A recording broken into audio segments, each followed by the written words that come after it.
한국어 사과 전 31장 말씀 한번 잠깐 보시겠습니다.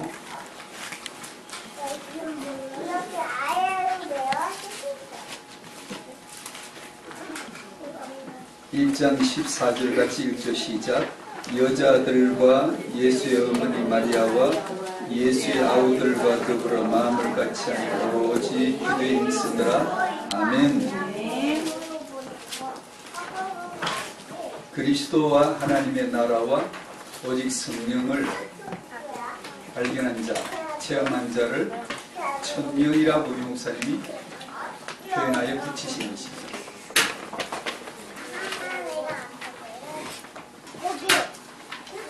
그리스도와 하나님의 나라와 성령은 창세전 언약이죠. 세상은 과거에 관심이 많아요? 미래에 관심이 많아요? 미래에 관심이 많죠. 그래서 미래를 딱 맞추는 사람이 있으면 참 용타 그러고 찾아가서 예언을 듣고 싶죠. 하다못해 미래 예측이라도 누가 해주면 그 사람은 시대의 선생이죠. 가장 잘 팔리는 책이 뭐죠? 미래 산업, 미래 경제, 미래 정치, 미래가 어떻게 될 것이다를 탁월한 식견으로 미리 보여주면 가장 잘 팔려요. 그런 강사는 세계적으로 몇 안 돼요. 그런 학자들은 아주 인기가 많죠.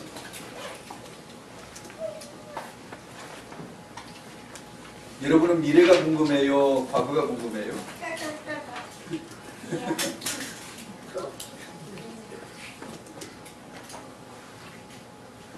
성경은 미래를 말하지 않습니다. 말하지 않고 말하지만 미래는 과거에 있습니다.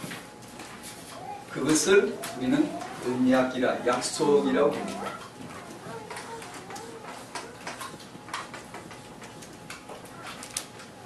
우리는 살다가 우연히 어떤 사건을 만났는데 알고 보니까 그거는 과거에 하나님 언약 속에 있었던 것이었다. 이런 것을 듣게 돼요. 알게 돼요.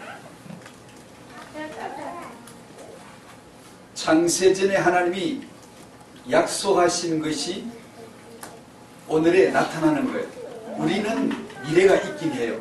우리는 공간, 시간, 공간 속에 제한되기 때문에 어제, 오늘, 내일 이렇게 과거, 현재, 미래가 있지만 언약은 과거, 현재, 미래가 없어요.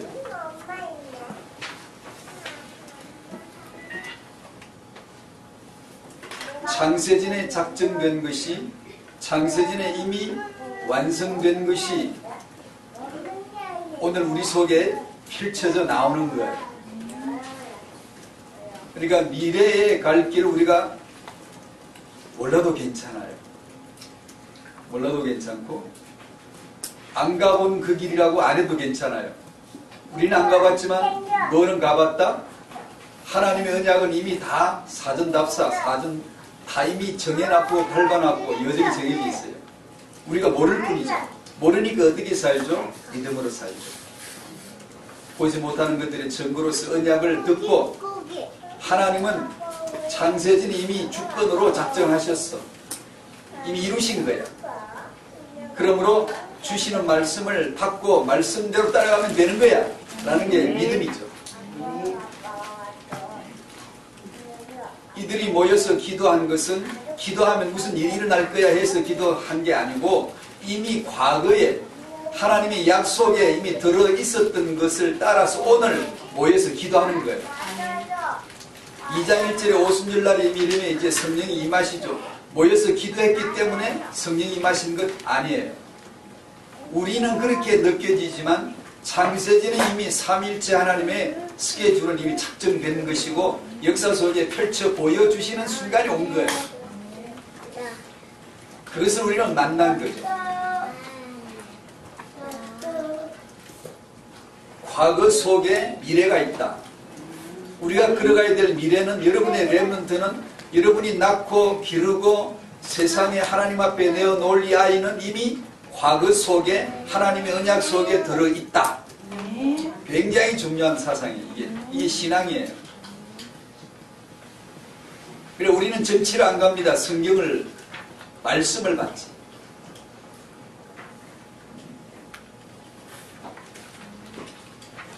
하나님의 과거 약속 속에 오순절날 성령이 임하시기로 되어 있으니까 떠나지 말고 기다리라. 그래서 모여서 기도했다. 기도했기 때문이 아니라 이미 약속 때문에, 스케줄 때문에, 시간표 때문에 올 수밖에 없는, 임하실 수밖에 없는 성령 시간표인데, 그때 이들은 그 언약을 조차 모여서 기도했고 성령을 받은 거예요. 이미 과거 속에 있었던 것이죠. 과거 속에 있었던 것이면 오늘 우리는 기도하지 않아도 된다? 기도해야 된다? 더 열심히 기도해야 되고, 더 열심히 기도하는 거죠.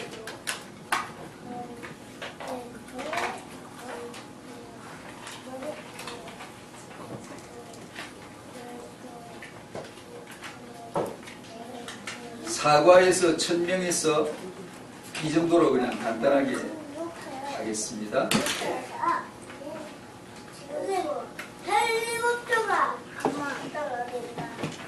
그리스도 하나님의 나라 성령 이미 창세전에 약속되어진 것이고 오늘 역사 속에 우리에게 펼쳐 보여주신 것이다.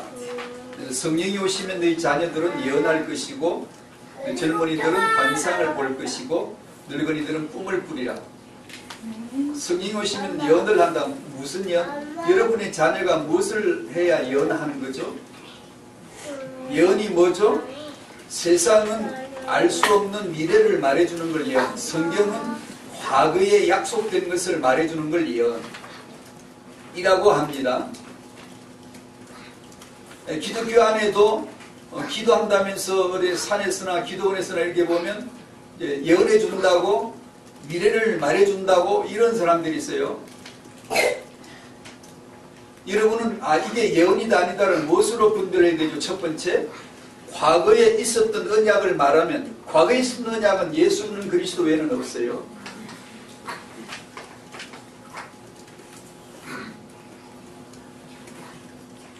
그리스도를 말하면 예언이고, 그리스도를 보면, 깨달으면 환상을 보는 거고, 그리스도를 꿈꾸는 것이지, 우리가 무슨 미래를 꿈을 꾸고 우리가 무슨 몰랐던 것을 누구는 알아서 기도를 많이 하니까 알아가지고 척척 맞춰주고 이렇게 예언의 말씀을 던져주시고 이렇게 하더라? 아니, 그러니까 당신들은 속아요. 단번에 속아요. 절대로 속지 않을 수 있는 유일한 언약이 예수는 그리스도예요. 아멘. 그걸 여러분의 자녀가 알고 있고 여러분의 자녀가 그것을 말하면 자녀는 예언하는 거예요. 그 예수는 그리스도이실 수밖에 없는 과거 언약을 꿰뚫어서 알고 구약에서 알고 신약에서 알고 깊이 알고 높이 알고 넓이 알아가지면 환상을 보는 거예요. 미래에 대해서 어떤 사건을 맞추거나 어떤 점을 치듯이 맞추는 그런 예언이 아니라 예수는 그리스도란 언약을 알고 듣고 믿고 알아가면서 살아가면 실수해도 상관없고 실패해도 상관없고 그 언약 안에 언약을 이룰 수밖에 없는 하나님의 계획 속에 있는 거죠. 그래서 여러분의 자녀에게 이 복음을 전달해 줘야 되는 것이죠.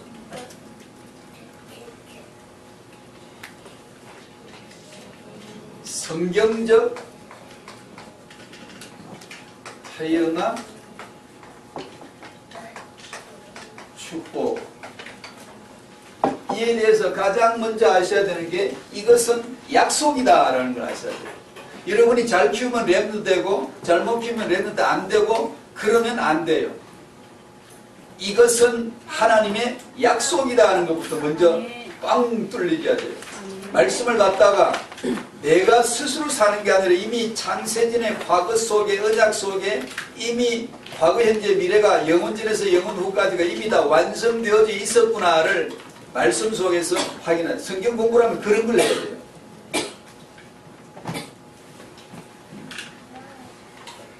그래, 스스로 인본으로 노력하거나 애를 써서 사는 게 아니라 하나님의 언약 속에 살고자 하는 거죠. 하나님의 말씀을 듣고 살고자 하는 거죠. 나는 그 언약으로 갈 수밖에 없게 되어져 있구나를 아는 거죠. 그래, 하루 24시 중에 시간표마다 오늘 누구를 만나고 무슨 일이 날 것이고 이런 미래를, 이런 삶을 알게 해주신다는 뜻이 아니라 예수는 그리스도란 시간의 주인, 스케줄의 주인, 주권자, 주관자를 알게 해주시는 거죠. 그러면 그분을 알면은 어떻게 살아도 괜찮아. 동으로 가도 되고 서로 가도 되고, 동으로 가면 귀인을 만날 것이다. 그런 거 필요 없고요. 가다가 망했는데 괜찮아요. 인생은 망함이 있는 거예요. 얻을 수도 있고 잃을 수도 있는 거예요. 그러나 예수는 그리스도예요. 아멘. 그건 변치 않는 언약이에요. 그래서 기독교 안에 들어와서 내 위로를 받으려 하고 내 필요를 채우려 하고 내 소원을 성취하려고 하면 그거는 기독교가 아니에요.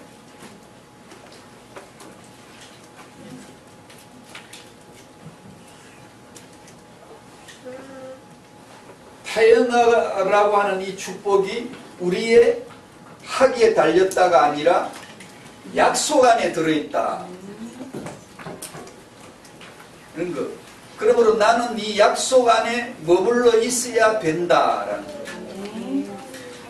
절대 이 약속에서 벗어나지 않도록 해야 한다는 것. 이것이 태영아 사역의 본질이죠. 여러분의 후대들에게 들려줘야 될 이 축복이 바로 약속의 복음이죠. 약속 그러면 뭐가 생각나죠? 언약 그러면. 따라합시다. 하나님이 이루셨다. 하나님이 이루셨다. 그것이 약속이에요. 하나님이 이루어 가신다. 이루어 가신다. 하나님이 한번 입으로 약속하시면 그건 창세전에 하나님이 이루신 것이고 역사 속에서 이루어 가시는 것이고 우리는 믿음으로 사는 건데, 그럼 우리는 어떻게 게을르게 살까? 아니, 더 부지런하게 언약을 이루는 삶을 살죠. 더 기도하고 더 교회 다니고 더 말씀 듣고 더 말씀 받고 성실하게 인도를 받아가려고 하는 것이죠. 여러분의 자녀는 이미 내가 복음 듣고 있고 복음 안에서 기도하고 있으면 나와 내 후대는 언약 안에 있다, 약속 안에 들어있다는 걸 믿어야 되고 그 약속을 이루어 가시는 줄 알아야 되고, 지금 내가 보기에는 전혀 아닌 것 같아도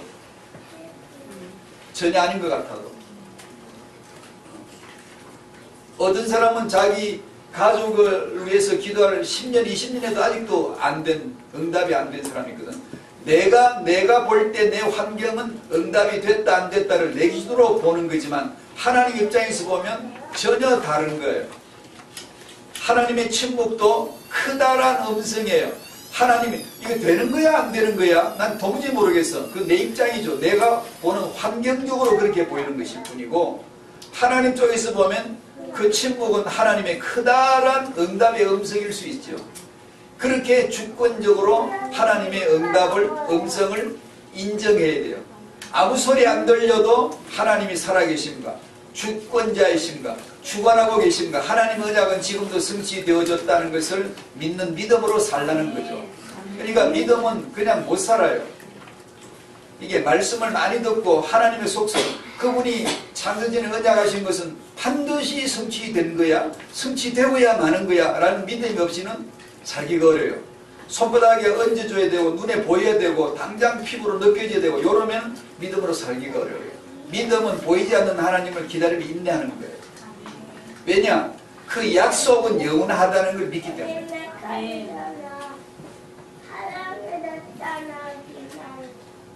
근데 타회나 축복이다라고 말할 적에 이미 이 언약은, 이것은 약속이고 이 약속은 이루어졌다, 이루어지는 것이다 라는 믿음이 우리에게 주어지기를 바랍니다. 그러니까 어떻게 우리가 이 약속 안에 머물 수 있을까가 우리에게 제일 중요한 거예요. 태영아 부모님들에게. 어떻게 이 아이가 향후에 내가 없어진 이 세상 속에 존재할 때, 살아남아있을 때 이 아이가 복음 안에서, 세계복음 언약 속에서 남은 자로, 렘넌트로 있을 수 있을까? 어떻게 하나님의 약속 안에 이 아이가 떠날 수 없는 그 약속을 어떻게 이 아이에게 전달해주고 그 약속 안에 머물게 해줄 수 있을까가 문제지.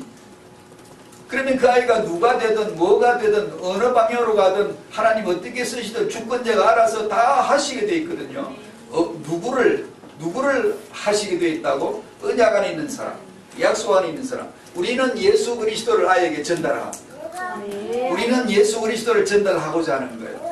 이 아이가 말을 안 듣거나 아직 되지 않았더라도 우리는 끊임없이 그걸 놓고 기도하는 거예요. 무엇을 기도하죠? 그리스도가 되도록 기도하는 거예요. 그것이 하나님의 뜻이니까. 그렇지 아니하고 예수를 벗어난, 그리스도를 벗어난 기도는 소원을 비는, 소원 성취를 비는 세상과 똑같은 중언부언이 되는 거죠. 이방인의 기도가 되는 것이죠.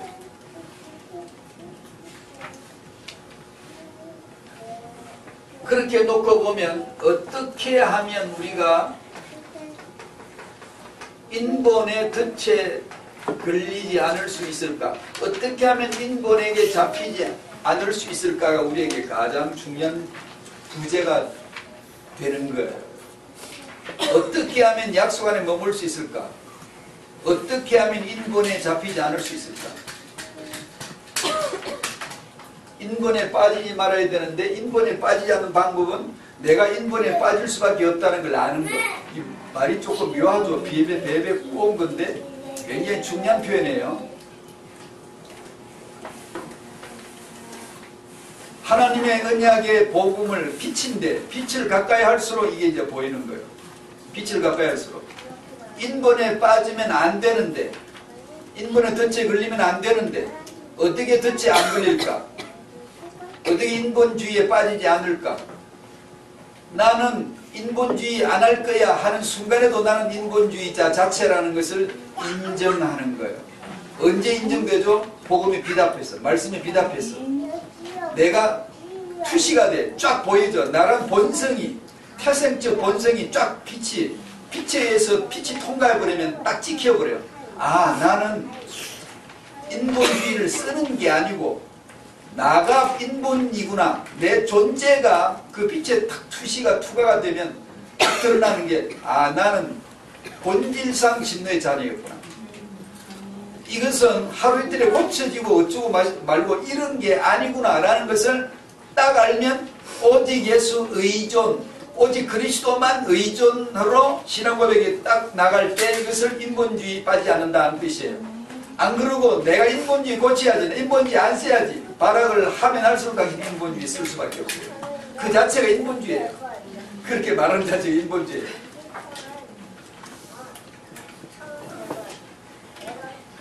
그래서 우리 중에서 누가 누구를 보고 인본주의 쓰지 말라고 말할 수 있는 사람 아무도 없어요. 다 똑같아요. 예수님 한 분 빼고 다 똑같아요. 모든 사람은 아담 우선 인본주의자고 모든 사람은 흑암에 사로잡혔던 자예요.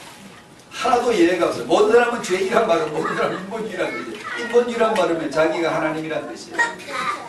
내가 하나님이란 뜻이에요. 자기 중심으로 산다는 거예요. 그래서 오늘은 제목이 육아책들에서 성경책으로 옮겨갑시다 내용인데 잘 들어보십시오.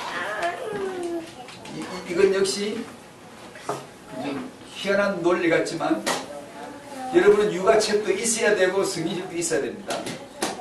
육아책도 없는데 육아책에서 성경책으로 옮겨갈 책에는 읽고서야 옮겨가는 거 마찬가지죠. 육아책도 하나도 없으면 읽은 게 공부한 게 없으면 옮겨갈 것도 없잖아요. 옮겨가면 육아책을 더 읽게 돼요. 이 결론적인데 미리 결론을 말씀드렸는데 성경책을 제대로 아는 사람은 육아책을 삽니다. 읽어요. 왜냐하면 정복이 되거든. 정복이.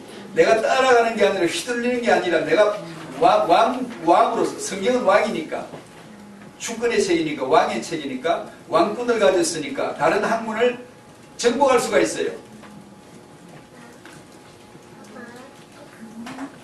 안 그러면 이 성경을 모른 채로 육아책을 많이 읽으면 육아책이 이론이 그냥 주가 돼버리니까 이게 이제 인본주의의 덫에 걸릴 수밖에 없죠.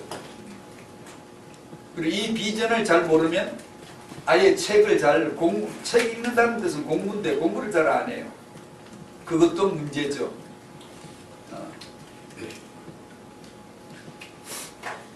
전체적으로는 약속을 알아야 돼요. 약속에 머물러. 약속은 본질이다. 본질.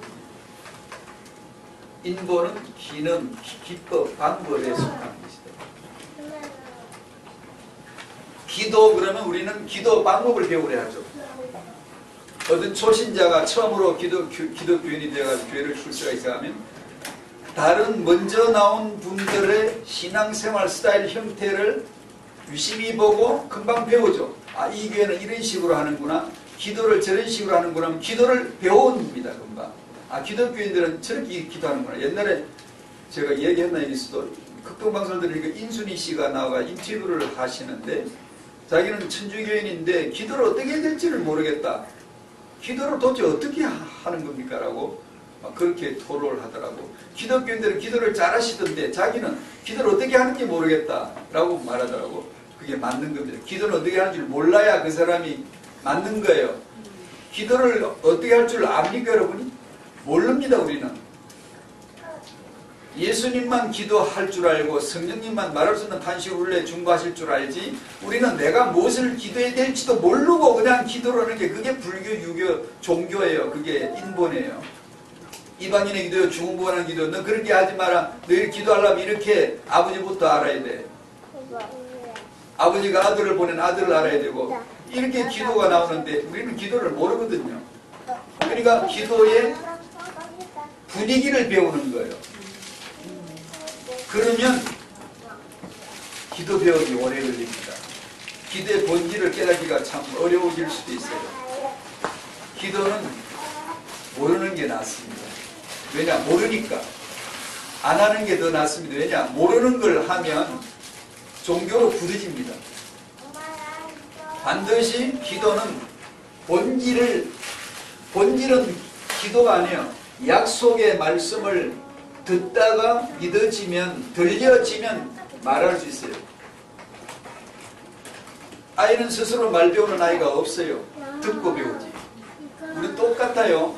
언약을 듣다가 들려지면 나를 창세전에 그리스도 안에서 택하셨군요. 그러면 어떻게 말하죠? 감사합니다. 나를 창세전에 그리스도 안에서 택하셨네요. 말하겠죠. 약속이 내게 오기를 나는 창세전에 그리스도 안에서 에베소 1장 4절, 3절, 4절을 지금 제가 얘기하는 거예요. 4절, 5절. 창세전에 그리스도 안에서 나를 택하셨다라고 말씀이 오면 그대로 따라하면 돼요. 애가. 창세전에 그리스도 안에서 나를 택하셨군요. 하면 되면 그걸 기도라고 합니다. 찬양, 기도, 경배, 송영, 찬미 전부 그런 뜻이에요. 그래서 말을 배우는 거예요. 하나님의 말씀을 내 말로 배우는 거예요. 네가 무슨 말을 할 때는 말씀을 하는 것처럼 하라. 그랬잖아요. 말씀을, 약속을 듣거들랑 그것을 들은 대로 시인, 들은 대로 재방송, 들은 대로 그대로 베껴서 하라는 거예요.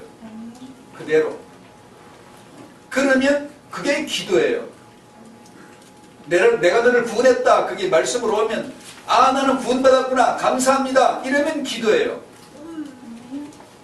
그러니까 여러분이 기도를 잘하고 싶으면 어떻게 하면 되죠? 말하고 싶으면 들으세요. 배워버리면 배울 수도 없고요. 말을 못 배웁니다. 아이가 못 들으면 못 배웁니다. 말씀을 못 들으면 우리는 기도를 배울 수가 없어요. 없는데 말을 자꾸 하면 이거는 이방인의 기도요, 중울분의 기도요, 종교의 기도요, 바리새인의 기도요. 예수도 믿지 않으면서 바리새인으로 손을 들고 여호와여 여호와여. 그 여호와가 지금 여기 예수로 와 계신데도 예수를 배척하면서 여호와 여호와여. 야, 이 사람들아, 내가 여기 왔다.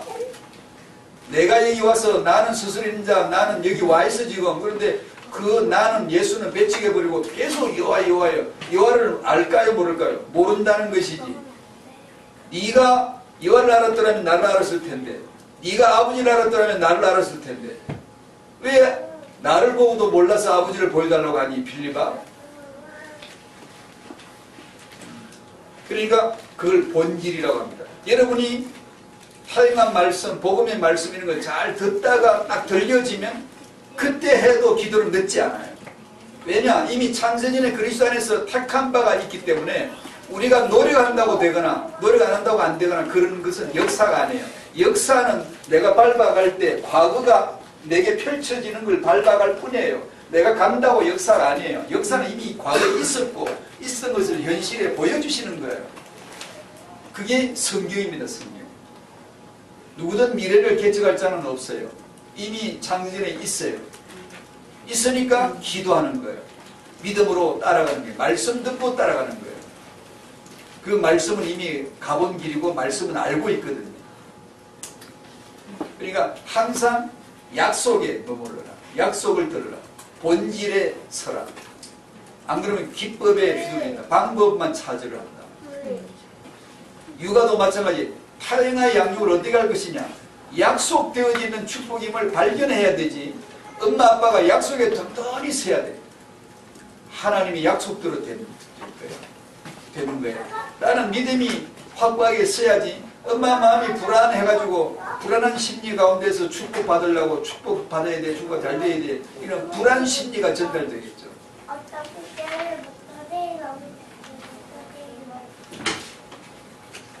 자, 첫 번째는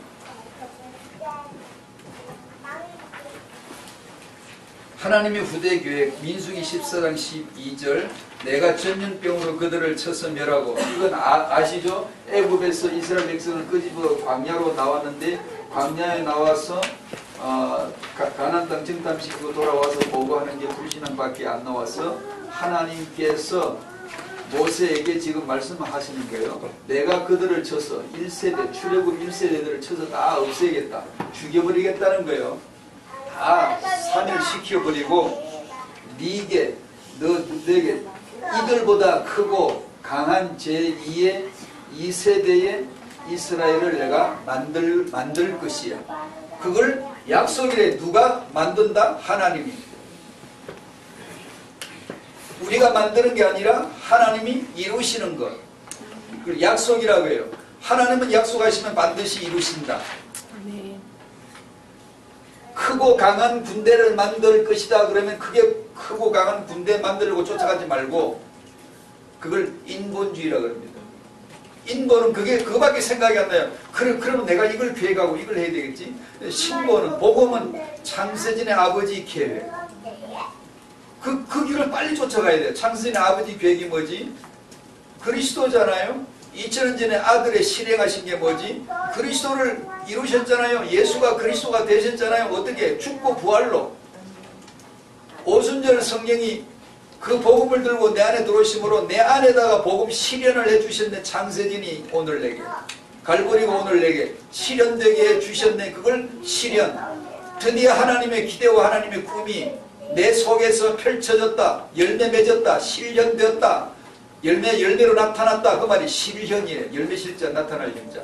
열매로 나타났다. 누구 계획이? 내 계획이 아니라 하나님 아버지의 계획이. 창세전의 아버지의 계획이 2000년 갈보리 아들의 성취가 오늘 지금 열매로 내 안에서 나타나지게 하는 분이 성령이시다. 그러면 우리는 그 하나님의 말씀에 충실하고 그 말씀을 듣기에 충실하고 그 말씀을 따르기에 충실하고 그 말씀으로 은혜 받기에 온 마음을 집중하고 기도를 할 때 이거 기도하지 말고 그 하나님의 계획과 실행과 실천을 알아듣게 해주세요 라는 기도를 99% 하고 나머지는 그냥 내가 너 다 알아. 내가 너한테 있어야 될 거 다 알아. 난 너를 다 알고 있어. 난 창세전에 다 계획했어.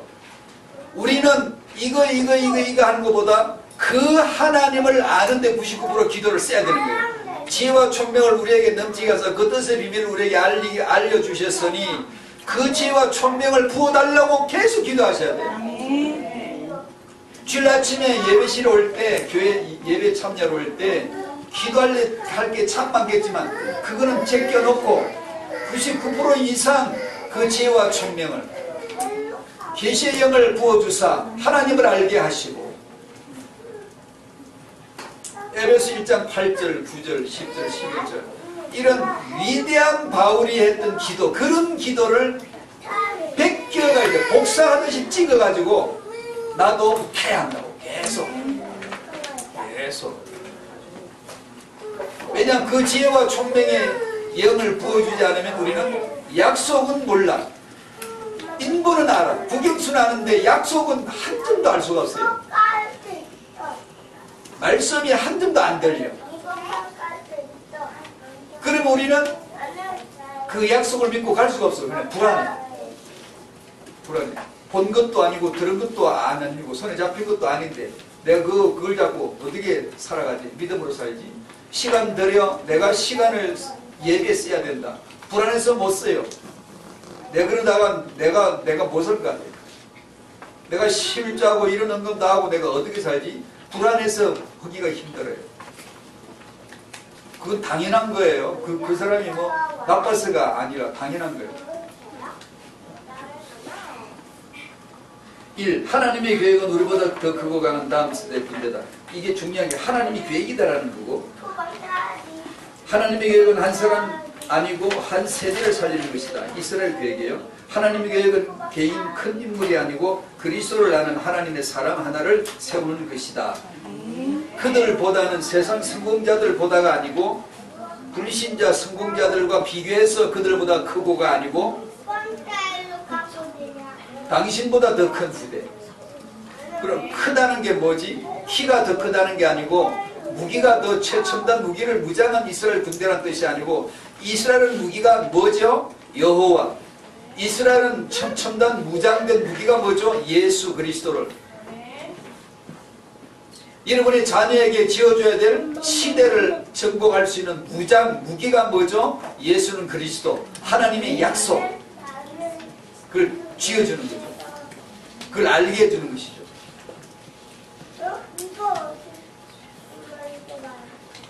그러니까 예수는 그리스도를 더 잘 아는 자를 하나님은 기다리는 거죠. 그걸 만들라는 거죠. 만들겠다는 거죠.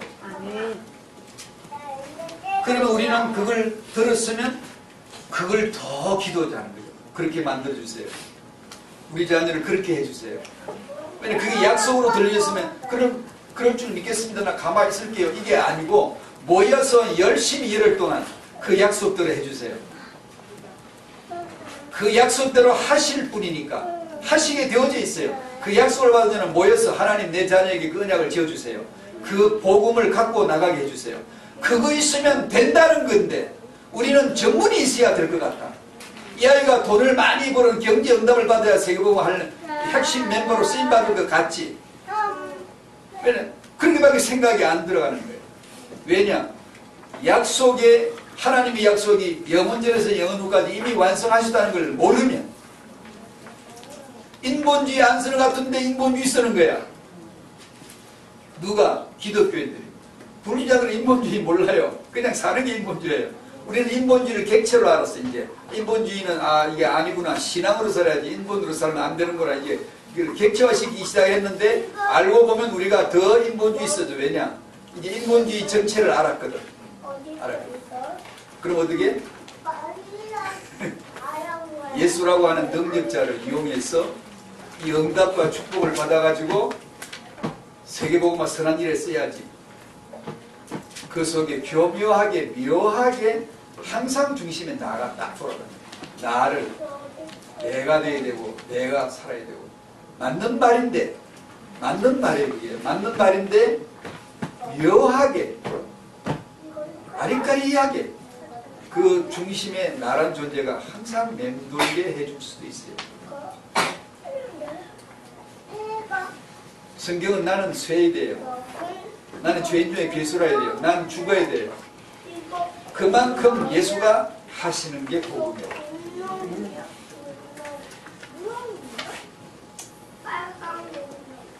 2번 그래서 본질을 벗어난 인간의 인본주의 자유나 축복이 될 수 있으니까 이걸 아주 경계해야 된다.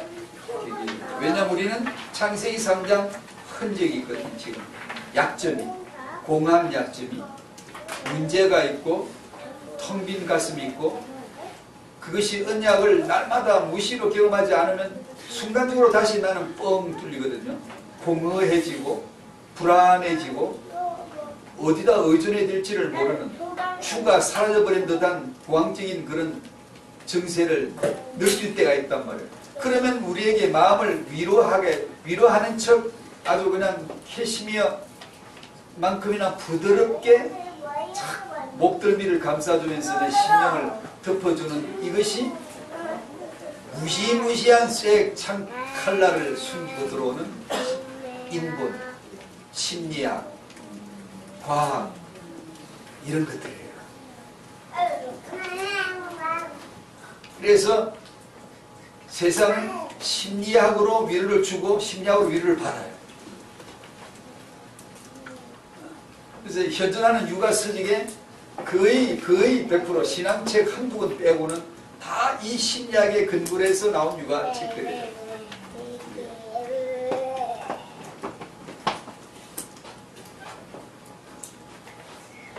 인본주의 심리학 이론에서는 육아론들, 인간의 문제의 약점 틈새를 타고 들어온 일종의 꼼수죠. 꼼수. 치유를 한다고, 이렇게 힐링해 준다고 이 심리학이 인간을 지금 위로해주고 있어요. 세계 인류를 위로해주고 있잖아요. 거짓 선생. 심리학을 하는 사람 다 거짓되다 라는 뜻이 아니고요. 골로새 2장 8절 철학, 디모데전서 6장 20절에 지식, 디모데전서 6장 20절에 거짓된 지식이라는 단어는 함정역 KJV에는 사이언스로 번역되어 있어요. 과학이에요. 과학인데 골로새 2장 8절은 지식이고, 세상을 다스리는 두 거두가 있어요. 두 거두가. 세상을 지배하는 두 머리가 있어요. 하나는 골로새 2장 8절 지식, 하나는 디모데전서 6장 20절에 과학이에요. 그러니까 이 지식을 가질 자는, 과학을 공부할 자는 반드시 하나님의 약속, 언약을 알아야 돼요. 모르면 이 인본의 정체를 모르고 알지도 못한 채로 습득을 해요. 습득을. 무시무시하죠. 어떤 사람이 그러더라고요. 신천지에, 모르고 신천지에 들어갔는데 들어가고 나서 이제 알아서 신천지가 이런 단체구나, 나쁜 단체구나를 알아는 나오고 싶지 않대요. 왜요? 너무 위로가 되고, 너무 잘해주고, 너무 찾아와서 위로해주고, 공감해주고, 동고동락해주고, 이런데 내가 왜 떠나겠냐? 떠날 수가 없죠. 왜냐하면 위로를 받는 거예요. 세상은 상담학이나 심리학에 이런 것이 인간을 위로해서 복음으로 들어갈 자리를 막아버려요. 복음으로 치유를 받아야 되는데, 인간은 그리스도의 흘리신 피로 치유를 받아야 되는데, 그게 아니라 다른 것이 이미 심리적으로 파고들어와서 위로를 해버린 거예요. 약을 발라버린 거죠. 시멘트 콘크리트를 발라버려서 물이 못 돌아요. 그게 아까 그 신천지이고, 그게 또 세상 인류들이에요. 인본주의 과학을 의지한 회교나 영재 교육들, 거짓된 과학의 반론. 왜 그 좋은 지식과 좋은 과학이 왜 거짓된 과학이라는 그런 표현으로 그 자리에 와 있어야만 됐을까요? 그 지식 얼마나 필요해요? 세상에 지식이 없으면 되겠어요? 그 지식이, 세상에 그 좋은 과학이 우리를 편리하게 해주고 병을 고쳐주고 우리 문제를 해결해주는 이 과학이, 지식이 왜 성경에는 거짓된 과학이다, 하나님의 대척점에 있는 적대자 자리에 있는 철학이다, 지식이다 라는 그런 표현의 자리에 와 있어야만 됐었을까요? 과학적인 것은 다 꼼수고 잘못된 것이다 라는 게 아니고요. 그렇게 이해하면 안 돼요. 그 지식과 과학이 갖고 있는 태생적 그 본적, 원적, 태생적 본질을 지금 얘기하는 거예요. 이걸 알고 바로 봐야 돼요. 이걸 알고 지식을 봐야 돼요. 이걸 알고 공부도 해야 된다고요.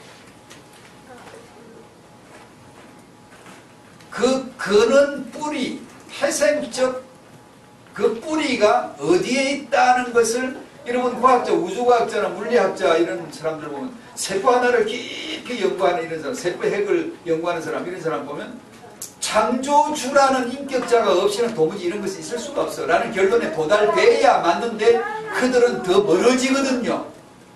그런 물리학자들이나 우주과학자들이나 이런 사람들이 천체를 보다 보면 이것은 정말 완벽한 과학이다, 절대 과학이다, 이건 인격자의 간섭이 아니면 주관이 아니면 이런 일이 있을 수가 없어라고 정말 오 예수여라고 이렇게 단성이 신앙 고백이 나와야 될 그 사람들이 오히려요 더 반신적이고 반예수가 됩니다.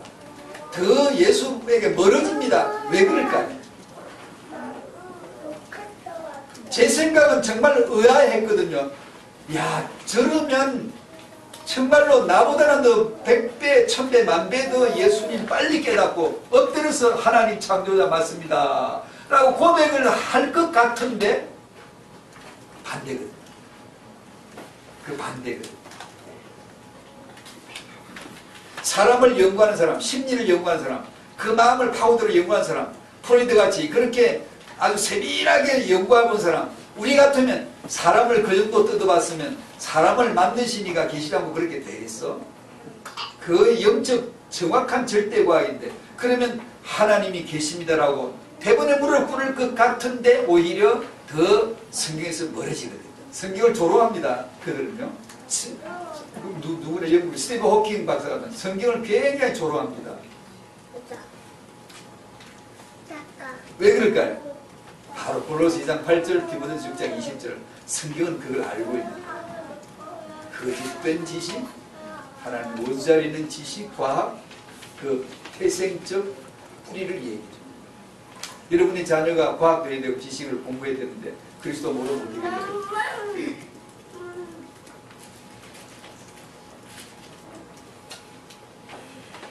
저는 그런 통계를 내볼 입장도 못 되지만 통계 조사 해놓은 사람들의 자료를 빌리면 세상에는 과학자들 중에 예수 믿는 과학자 1명이 무신론 과학자 4,000명 비율이 돼요. 그러니까 세상을 절대 지배하고 있죠. 낌새도 몰라요. 전혀 낌새 하나 모르고 못 느낀 채로 그 지식, 그 과학을 예수가 아닌 그 과학을 예수처럼 구주처럼 믿고 있는 거예요. 미래의 희망이 뭐예요? 지식이지, 과학이지, 뭐예요? 세상에서. 우리는 미래가 어디 있다고요? 과거에 있어요. 미래를 내다보지 마세요. 과거로 들어갔어요. 언약으로 들어갔어요. 예수는 창세전의 그리스도예요. 우리를 수습하기 위해서 대책위원회로 수습위원으로 오신 분이 아니에요. 창세전에 이미 그리스도예요. 요즘 갈수록 태교가 더 유행이죠. 성경 때문일까요? 과학 때문일까요? 그렇죠. 과학이 발달될수록 태아를 살피면 창조주 하나님이 계시지 않고 어떻게 이런 일이 있겠어. 우리 같으면 그럴 것 같지. 오히려 더 인본주의가 더 르네상스 계몽주의 시대로 꽃을 피는 거예요. 인간 중심. 우리가 할 수 있다. 우리도 인간을 만들 수 있어. 우리도 태교를 해서 아이를 훌륭하게 키울 수 있어. 어려서부터 잘 키우면 이 아이는 훌륭해질 수가 있어. 이렇게 하는 거예요. 프로이드의 유학 결정론 아시나요? 유학 교육을 하신 분들은 아시죠? 태어나서 5, 6세에 이때 형성된 자아 정체성이 남은 세계 전체를 이미 결정했다. 영향을 끼칠 정도가 아니라 영향을 끼치지만 그 정도가 아니라 이미 결정난 것이다. 그래 유아 결정론 그 시기에 잘 키우면 된다. 이게 프로이드의 유아 결정론에서 나와요. 육아 서적 읽으면 전부 다 이 얘기를 해요. 전부 다. 이게 틀렸어요? 아니요, 맞아요. 근데 진리예요? 아니에요. 그 묘한 줄다리기를 할 수 있겠어요? 여러분이 약속이 뭐다? 아버지, 아들, 성령이 무엇이다를 답을 내지 않으면 그 묘한 줄다리기를 할 수가 없어요. 한쪽으로 쏠리게 돼 있어요. 오직 예수하면서 책을 하나도 안 읽는다든가 아니면 성경을 읽어보지도 않은 채로 그냥 오직 인본, 오직 세상 지식, 과학으로 문제가 다 해결될 것 같은 이런 것만 한다든가 반드시 이렇게 치우치게 되어 있어요.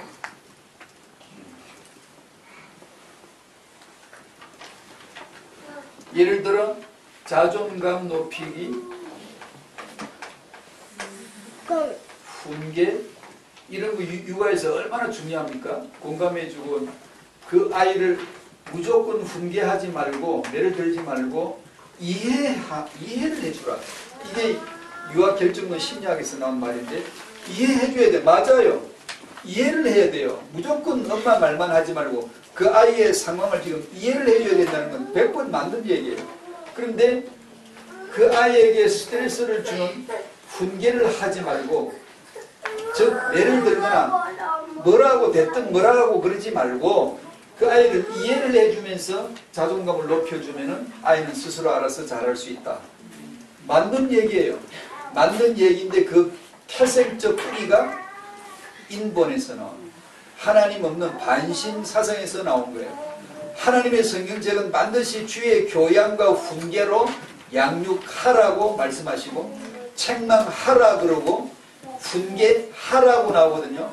여기서 우리는 이 약속을 알아야 되고 이 실력도 공부해야 돼. 이해하는 것도, 우리 문제가 뭐예요? 아이를 이해를 잘 못해. 이해가 잘 안 돼.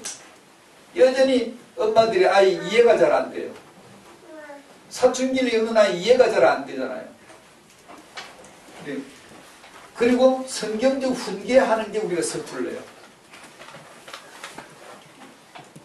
여기서 지금 말씀드리는 것은 인간의 약점을 치고 들어온 꼼수 같은 심리학으로 말미암아 이런 잘못된 육아론이 네 마음을 전부 차지해 버릴 수가 있어요.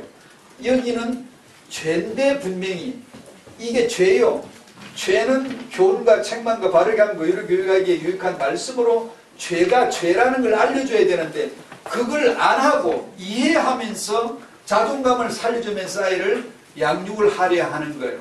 성경은 죄를 반드시 훈계하라고 되어 있거든요. 날 보고는 그렇습니다. 요즘에 법정에서, 한국 법정에서 사례가 한 몇 건 벌써 나왔는데 어떤 사람이 살인을 했다. 명백히 죽였어요. 살인은 살인죄잖아요. 사형에 처해져야 될 무서운 죄잖아요. 그런데 이 정신 이상자 변호법을 활용신 문제가 있는 상태에서 그렇게 남을 죽였다. 고로 이 사람은 살인죄가 성립되지 않는다 라는 변호법이 있어요. 그게 여기서 나온 거예요. 이 심리학을 근거로 하고 나오는 거예요. 그러면 살인죄의 벌을 받지 않고 벗어날 수가 있어요. 몇 건이 지금 그런 사례가 나왔거든요. 죄가 안 돼버리는 거야. 인권이 하나님의 말씀을 앞서버리는 거예요.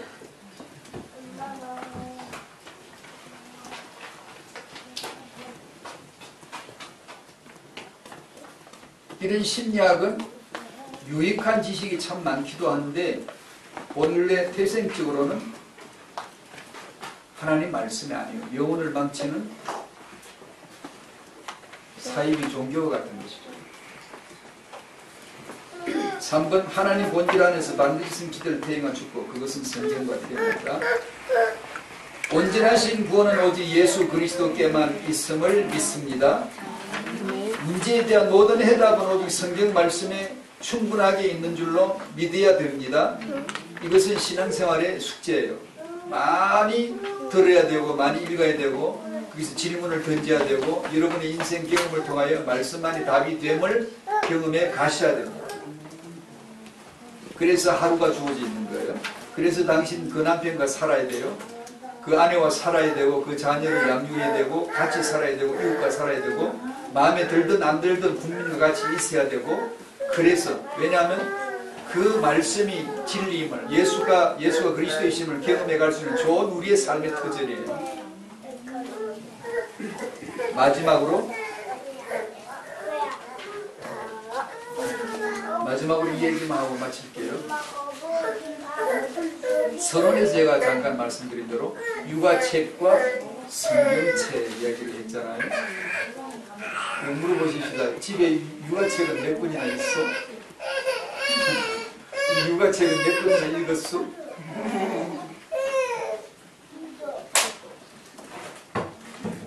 육아책이 많이 있어야 됩니다. 근데 지금 아이 키우면서 읽기는 너무 바쁘죠. 너무 힘들죠. 좀 빼먹기는 했죠. 지금 여러분에게 육아책을 읽어라 하기에는 참 부담스럽고 어떻든 때늦었다고 볼지라도 혹시 여기 이제 젊은 댁들 아직 아이를 갖기 전이라든가 준비하고 있다든가 이럴 때는 시간표가 어느 정도 얼추 맞을 듯도 하지만요. 성경책과 이 성경책과 육아책의 그 균형을 잘 아셔야 됩니다. 육아책을 이 말씀, 약속의 말씀 안에 매주 예배드리고 매일 오늘의 삶을 말씀으로 하고 강단의 말씀 속에서 질문을 찾아내고 이 얘기가 길어지네. 말씀을 듣는 방법, 요령, 성경을 보는 방법 이런 것도 여러분이 아셔야 됩니다. 끊임없이 질문이 여러분 질문이 나오고 있나요? 자기 생각이 떠오르나요? 질문이 나오나요? 하나님 앞에 끊임없이 묻는 게 나오나요? 자기 생각으로 말씀을 요약해서 자기 글로 적어 놓나요? 네, 그런 얘기를 기억하시고 성경에서 하나님의 약속을 보시기를 바랍니다. 은혜를 받아가세요. 은혜가 안 받아지면 죽은 거예요. 살려놓으세요. 자기 영혼을 말씀 들리도록 살려놓으세요. 그냥 대충 허겁지겁 이렇게 신앙생활 하지 마세요.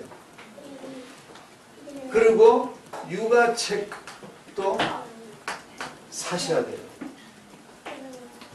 지금 그게 가능한 시간표나 아직 육아에 애 한 둘 키우고 이러면 정말 힘드실 거예요. 가능한 분이 계시다면 제가 권해드리고 싶어요. 육아책을 매달 정기적으로 사세요. 한 권, 두 권 이렇게 규칙적으로 사는 게 좋아요.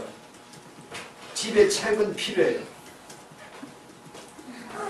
성경책이 있고 성경책에서 말씀을 받는다는 걸 전제하고 지금 얘기하는 거예요.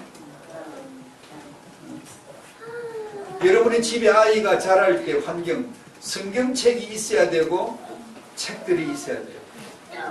그건 아이가 자랄 수 있는 토양이에요. 환경이에요. 책이 몇 권 없는 집에서 아이가 자라면 안 돼요. 책이 많은 집에서 자라야 돼요. 반드시 성경책이 있고 성경책을 펼치고 성경책을 같이 읽는 그런 환경에서 자라야 되고 그리고 반드시 다른 책들이 있어야 돼요. 용돈을 남기고 책을 사는 게 좋아요. 성경책이 절대하다 약속이다 그러니까 다른 책을 버리라는 뜻이 아니고요. 다른 책을 사고 책을 늘리고 그리고 그 책을 정복할 수 있어야 돼요. 그리고 공부를 하세요. 육아책을 읽고 공부를 하세요. 공부를 할 때 한 가지 말씀드릴게요. 언제 읽어야 되고 언제 읽지 말아야 되는가. 육아책을 읽어야 됩니다. 여기 이제 아이를 준비하는 그런 분이 계시다면 꼭 하세요. 꼭 하세요. 성경책과 육아책. 육아책을 읽으면서 하나를 생각해 보세요. 육아책을 읽을수록 그리스도가 내 속에서 더욱더 강화되어져 가는가 그리스도가 힘해져 잊혀져 가는가를 보세요. 그리스도가 강화되어져 가는 사람은 약속이 있는 사람이에요. 예수가 그리스도란 그 뿌리를 갖고 있는 사람은 불교책을 읽어도 내 속에서 그리스도가 강화돼요. 심지어 나는 정말 소망이라고는 한낱도 없는 인본주의자 덩어리구나를 깨달아도 오직 예수는 그리스도가 강화되어져요. 왜? 복음을 가진 사람은. 복음이 뿌리 안 되는 사람은 절망해서 내가 이거밖에 못됐어 하고 뻥가 어느 날 어떤 문제가 하나 탁 터지면 죄도 안 나와. 시험 들었다면서. 근데 그리스도의 복음이 뿌리가 없는 거죠. 자기 중심으로 살다가 신앙 있는 척 했는데 어느 날 사건 툭 터지니까 신앙 하나도 없는 그 절망 속에 넘어져 버리잖아요. 그러지 말고 그건 복음이 없는 사람이에요. 있는 척하고 그냥 뿌리가 하나도 안 되는데 깨우 땅에 붙어가지고 뿌리 있는 척하고 있다가 한번 바람 불어 넘어지면 일어나지 못해. 절망했네, 낙심했네, 난 그 사람이 그럴 줄 몰랐네. 아니요, 다 그래요. 사람은 다 그래요. 이걸 모르는 거예요. 예수는 그리스도를 깊이 알면은 불교책을 읽어도 유교책을 읽어도 전부 다 내 속에 그리스도를 강화시킬 뿐이지 내게 믿음이 흔들릴 리가 없어요. 저는 불교책을 시간만 나면 자주 봐요.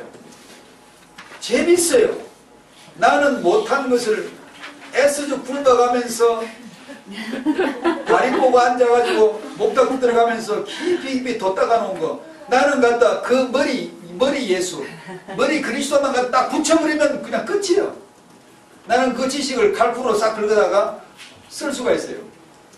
그리스도를 넓혀주는 지식이 돼, 나한테는. 근데 그들은 그 머리가 없어. 머리가 모가지까지만 와서, 모가지까지만 꽉 채워서 그냥 바글바글 이렇게 채워놨는데 머리가 없단 말이에요.